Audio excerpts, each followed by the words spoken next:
नया क्लेवर, नया अंदाज। आप देख रहे हैं देश का number 1 digital news channel Sony News. पैनी नजर, तीखी सोच। बसपा के प्रबुद्ध महासम्मेलन में सतीश चंद्र मिश्रा ब्राह्मणों को रिझाने में रहे असफल। महासम्मेलन में गूंजे वैदिक मंत्र, फिर भी ब्राह्मण रहा नदारद। चुनाव के अंतिम पड़ाव पर बसपा को याद आया विक्रुकांड। मान्यवर का मिशन बचाना, लाला राम को हटाना के जमकर लगे नारे। आगामी विधानसभा 2022 चुनाव के पहले ब्राह्मणों को साधने में जुटी बसपा जमकर पसीना बहाने में लगी, जिसकी जिम्मेदारी बसपा के राष्ट्रीय महासचिव एवं राज्यसभा सदस्य सतीश चंद्र मिश्रा ने अपने कंधे पर ले रखी है। इसके चलते जनपद जालौन के जिला मुख्यालय स्थित जानकी पैलेस सुरई की सभागार में प्रबुद्ध वर्ग सम्मान एवं सुरक्षा पर विचार गोष्ठी का कार्यक्रम आयोजित किया गया, जिसका आकर्षण बसपा के राष्ट्रीय महासचिव एवं राज्यसभा सदस्य सतीश चंद्र मिश्रा थे।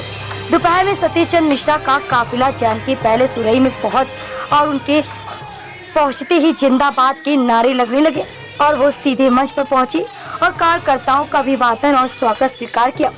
वहीं एक आकर्षण और देखने को मिला, वो था वैदिक मंत्रोच्चार की गूंज, जो बसपा में कभी नहीं गूंजी।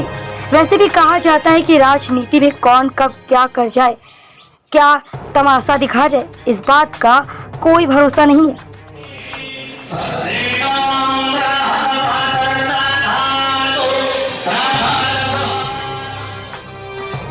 मंच पर समर्थकों ने सतीश चंद्र मिश्रा के साथ पूर्व मंत्री नकुल दुबे का स्वागत किया। इस बीच सतीश चंद्र मिश्रा ने मंच पर बीजेपी को कोसते हुए और ब्राह्मणों पर डोरे डालते हुए कहा कि विधानसभा चुनाव बसपा पार्टी अकेले आगामी चुनाव लड़ेगी और अगर सरकार बनती है तो ब्राह्मण समाज को बहन मायावती के द्वारा सम्मान दिलाने का काम किया जाएगा।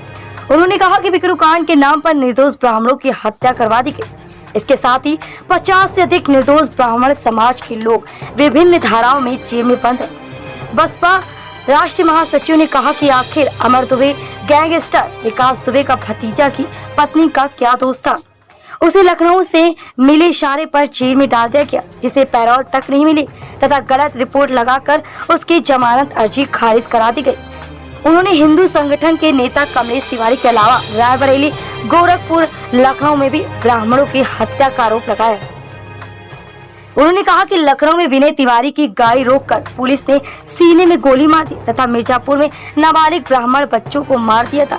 उन्होंने कहा कि ब्राह्मण समाज का ऐसा उत्पीड़न सपा सरकार में हुआ, ऐसा कभी किसी सरकार में नहीं हुआ। उन्होंने कहा कि वर्ष 2007 के चुनाव में बसपा ने ब्राह्मण समाज के 85 प्रत्याशी बनाए थे तथा जीते विधायकों में से 16 कैबिनेट मंत्री बनाए थे। ब्राह्मणों के सम्मान और सुरक्षा की लड़ाई उन्होंने लड़ी।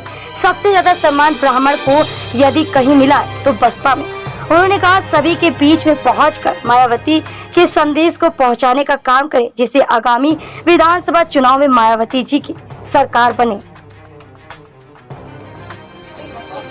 वहीं दूसरी ओर बसपा खेमे में जैसे कोऑर्डिनेटर लाला राम अहिरवार की कारगुजारियों से आक्रोशित कार्यकर्ताओं ने बसपा के राष्ट्रीय महासचिव सतीश चंद्र मिश्रा के सम्मेलन में मिशनरी कार्यकर्ताओं ने बसपा जिंदाबाद, सतीश चंद्र मिश्रा जिंदाबाद, लाला राम अहिरवार मुर्दाबाद, बुंदेलखंड बचाओ, लाला राम हटाओ के नारे लगाते हुए तख्तियां लहरानी शुरू कर दी।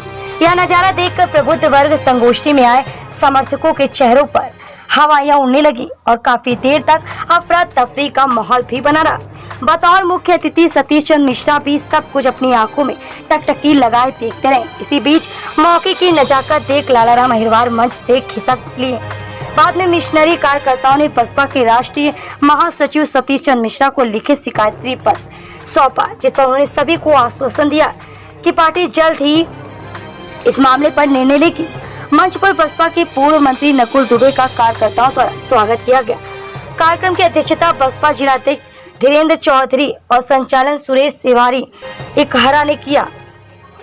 इस कार्यक्रम में प्रमुख रूप से लाला राम अहिरवार, बुंदेलखंड संजय गौतम, उसरगांव पूर्व जिलाध्यक्ष प्रियंका गौतम सहित सैकड़ों कार्यकर्ता मौजूद हैं। जनपद जालौन से सोनी न्यूज के सुनीता सिंह की खास रिपोर्ट। न्यूज पाने के लिए हमें फेसबुक, ट्विटर, यूट्यूब और व्हाट्सएप पर हमें सब्सक्राइब करें और फॉलो करें आपका अपना web news channel Sony news.